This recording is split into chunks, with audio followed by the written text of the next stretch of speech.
بسم اللہ الرحمن الرحیم۔ جیسا کہ آپ کو معلوم ہے کہ ہم حلقہ ذکر میں اہل اللہ کے واقعات پڑھتے ہیں۔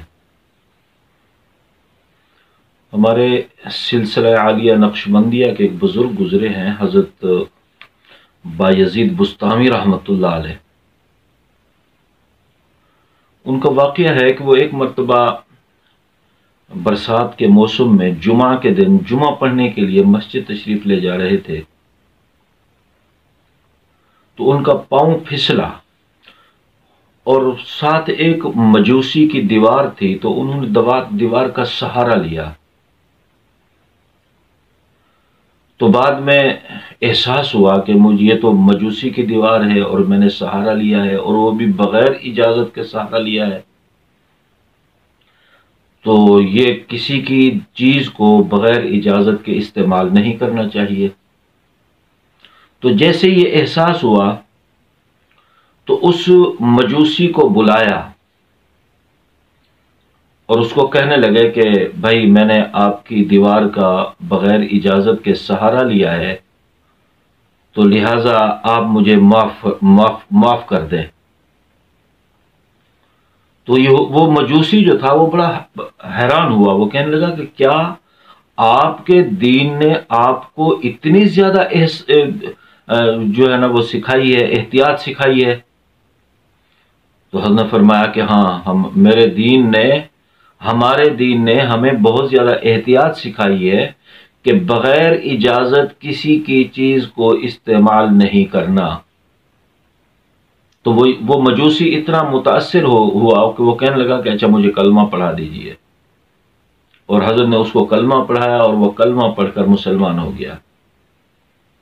تو اصل بات یہ ہے کہ ہمارے جو حضرات تھے وہ زبانی تبلیغ اتنی نہیں کرتے تھے، بلکہ ان کی کردار کی جو تبلیغ تھی وہ متاثر کن تھی، اتنی متاثر کن تھی کہ ان کے کردار سے لوگ متاثر ہو کر مسلمان ہو جایا کرتے تھے۔ اور یاد رکھیں کہ اصل تبلیغ جو ہے وہ ہے ہی کردار کی تبلیغ۔ یہی وجہ ہے کہ اللہ کے نبی صلی اللہ علیہ وسلم نے سب سے پہلے اہل مکہ کے سامنے اپنے کردار کو پیش فرمایا۔ وَقَدْ لَبِثْتُ فِيكُمْ عُمُرًا، کہ میں نے ایک عمر کا حصہ تمہارے اندر گزارا ہے، میرے کردار کو تم نے کیسا پایا؟ تو وہ سارے کہنے لگے کہ جی آپ تو صادق اور امین ہیں۔ تو اصل تبلیغ جو ہوتی ہے وہ کردار کی تبلیغ ہوتی ہے۔ آپ حیران ہوں گے کہ دنیا کے اندر ایک ملک ایسا بھی ہے جس کو انڈونیشیا کہا جاتا ہے۔ انڈونیشیا کا ملک صرف 2 مسلمانوں کے دکان بنا لینے کی وجہ سے پورا کا پورا ملک مسلمان ہو گیا۔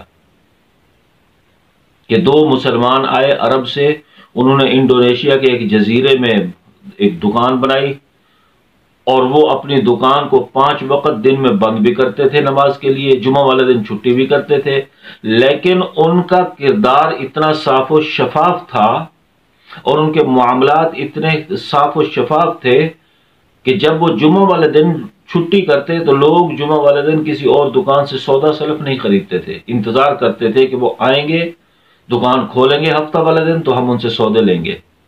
اور 5 وقت جب وہ نماز کے لیے دکان کو بند کرتے تو مسلمان دوسرے جو لوگ تھے وہ انتظار کرتے کہ یہ لوگ آئیں گے، دکان کھولیں گے، پھر ہم ان سے سودا خریدیں گے۔ اور پھر جو دوسرے دکاندار تھے انہوں نے ایک دن پوچھا کہ آپ نے یہ تجارت کے اصول کہاں سے سیکھے ہیں؟ تو وہ کہنے لگے جی ہمارے پیارے پیغمبر علیہ السلام نے ہمیں یہ اصول سکھائے ہیں۔ تو وہ کہنے لگے کہ آپ کے اصول تو بڑے پیارے اور آسن ہیں، بڑے کمال کے ہیں، ہمیں بھی یہ اصول سکھا دیجئے۔